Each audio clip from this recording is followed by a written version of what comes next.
Donc je vais vous parler d'intertextualité. C'est un terme qui semble un peu complexe. On l'a entendu il n'y a pas très longtemps, si vous avez écouté les informations, enfin quelques informations, parce qu'il y avait un journaliste, Marianne Massescaron, qui a pris des parties d'un roman d'un auteur américain qui les a intégrées à son livre sans les dire. Alors on l'a accusé de plagiat, il a commencé par nier, et puis comme quand même les preuves étaient là, on pouvait voir le copier-coller, etc. Il a dit non mais c'est de l'intertextualité. Et il est resté sur cette ligne-là, donc le mot intertextualité est revenu un peu dans l'actualité. Après, il y a une grande question, est-ce que c'est vraiment de l'intertextualité? Est-ce qu'on a le droit comme ça de prendre un passage de quelqu'un, de l'intégrer dans son discours sans le dire? Bon, c'est des questions intéressantes, mais elles résonnent particulièrement et différemment quand on les applique à la Bible. Voilà. Donc on va voir comment se joue l'intertextualité en deux parties. D'abord, comment il va y avoir de l'intertextualité dans la Bible, c'est-à-dire comment déjà la Bible travaille sur de l'intertextualité. Donc comment la Bible prend un texte déjà existant, une histoire déjà existante, la récupère dans une autre époque, dans un autre contexte, pour en refaire quelque chose. Alors parfois la Bible mentionne cet emprunt, parfois elle ne le fait pas. Dans nos Bibles, j'aurai l'occasion d'en reparler, quand par exemple dans le Nouveau Testament, il y a une mention du Premier Testament, c'est en italique. Voilà. Donc, deux temps dans l'intervention. Le premier temps pour voir comment ça se joue à l'intérieur de la Bible, et deuxième temps, comment nous, en tant que lecteurs actuels de la Bible, on peut faire, en quoi c'est intéressant de faire de l'intertextualité. Voilà, voir en quoi c'est nécessaire. Donc, d'abord, la question, je la pose à l'intérieur de la Bible. Qu'est-ce qui rend possible, dans la Bible, qu'est-ce qui rend possible l'intertextualité? Ce qui rend possible l'intertextualité, donc les emprunts, les récupérations d'un texte antérieur qu'on intègre à un texte nouveau, c'est que c'est un même peuple qui a écrit la Bible. Voilà. Et donc ça donne presque la définition à ce qu'est la Bible. La Bible, c'est quoi? C'est le travail d'un peuple qui relie son histoire en y cherchant Dieu. C'est ça la Bible. C'est un peuple qui, génération après génération, a repris son histoire, a essayé de comprendre comment Dieu était présent dans cette histoire-là, et a essayé d'écrire cette histoire. Donc je ne sais pas si je vous l'ai dit la dernière fois, mais alors que toutes les grandes autres civilisations ont construit des monuments, les Grecs, les Babyloniens, les Égyptiens, de façon très moderne, ce peuple il a écrit son histoire. Il n'a rien construit d'autre, à part un temple qui a passé son temps à être détruit. Il n'a rien construit d'autre que son histoire. Voilà. Donc, c'est le même peuple qui, au fil des générations, continue. Ça suppose, vous voyez, que il y a un chercheur qui s'appelle Robinson qui parlait de personnalité corporative, c'est-à-dire qu'il faut que ce peuple se comprenne comme peuple, comme unité à travers les changements, à travers les générations successives, à travers les époques. Il se comprend comme un même peuple, comme une même unité avec laquelle Dieu fait alliance. Alors, dans le Premier Testament, quel est l'objectif de l'intertextualité? D'abord, premier objectif, montrer qu'il existe une continuité dans l'histoire du peuple. Voilà, comme je viens de le dire, c'est un même peuple, c'est une même relation de ce peuple à Dieu, c'est quelque chose qui est creusé. Hein, c'est une relation, c'est la même qu'on creuse de génération en génération. Donc il y a une continuité. Deuxième objectif, montrer qu'il existe une cohérence dans l'action de Dieu. C'est-à-dire que on va chercher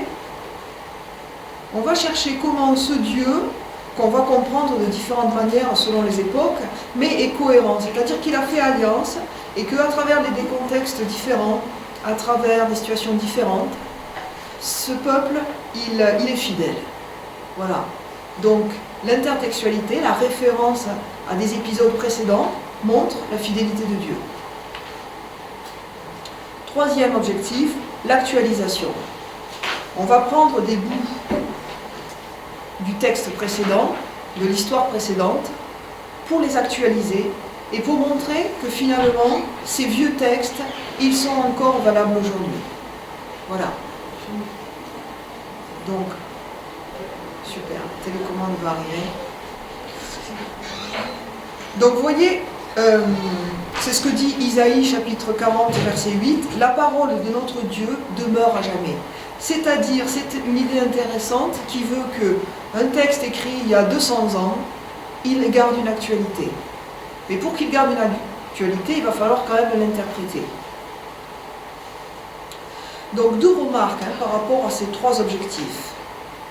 La première remarque, c'est que généralement, quand un texte est repris, quand un texte est cité, il est recyclé. C'est du recyclage. Alors c'est une idée assez moderne pour nous, c'est assez. On commence à bien comprendre ce que ça veut dire recycler. Mais recycler, c'est quoi? On prend du vieux, on en fait du neuf. Au passage, le recyclage entraîne quelques changements dans le vieux.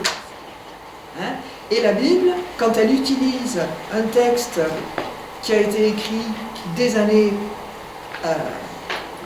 avant, reprend ce texte et en fait quelque chose de neuf au niveau de la théologie, au niveau de la spiritualité. Voilà, donc du recyclage. Deuxième remarque, de la flexibilité. C'est-à-dire que ce recyclage va donner du mou, va donner de la flexibilité à la parole de Dieu. Et c'est ce qui va permettre qu'on ne tombe pas dans l'intégrisme. Merci Odile. Merci.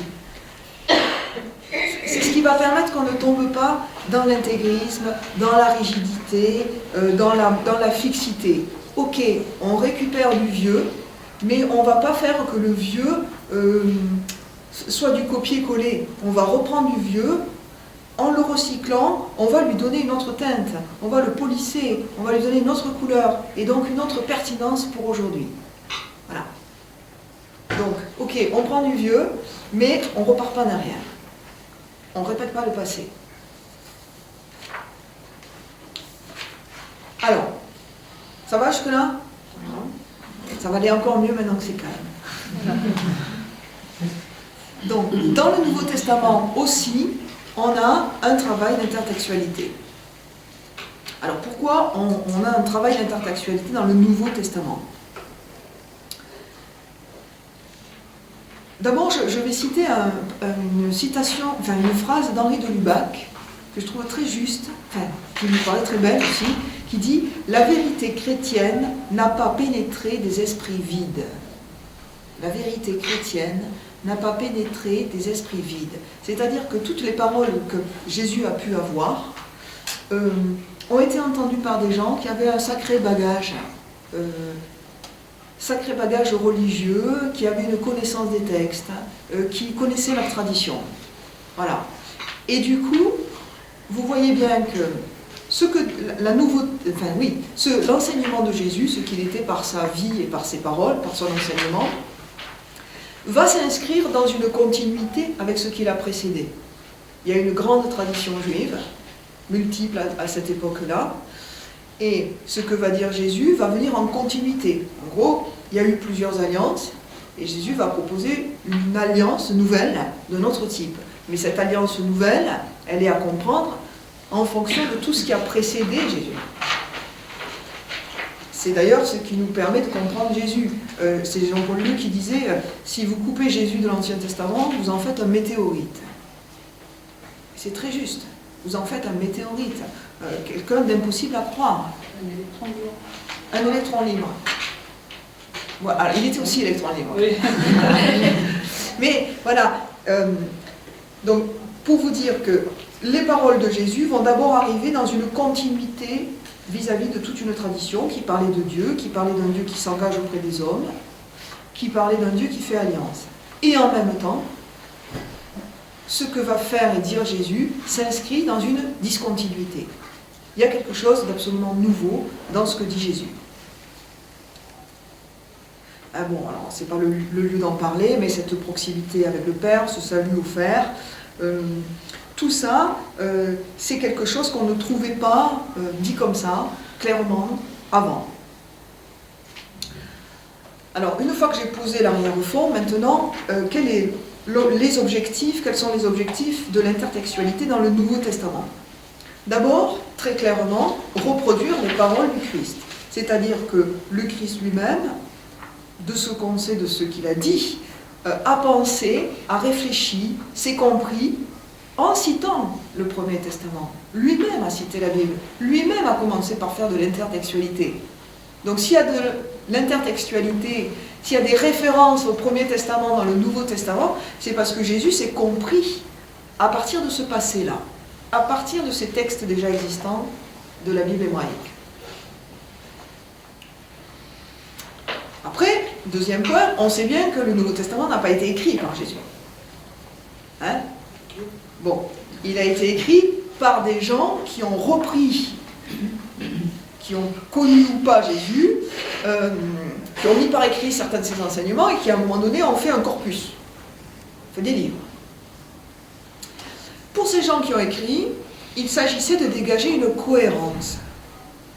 Il s'agissait de dire, parce que parfois, il y a certains propos de Jésus qui allaient à l'encontre du Premier Testament, il fallait absolument dire qu'il y avait une continuité entre ce que disait Jésus et la tradition juive. Pour eux, c'était très important, sinon, ils en faisaient un météorite, justement.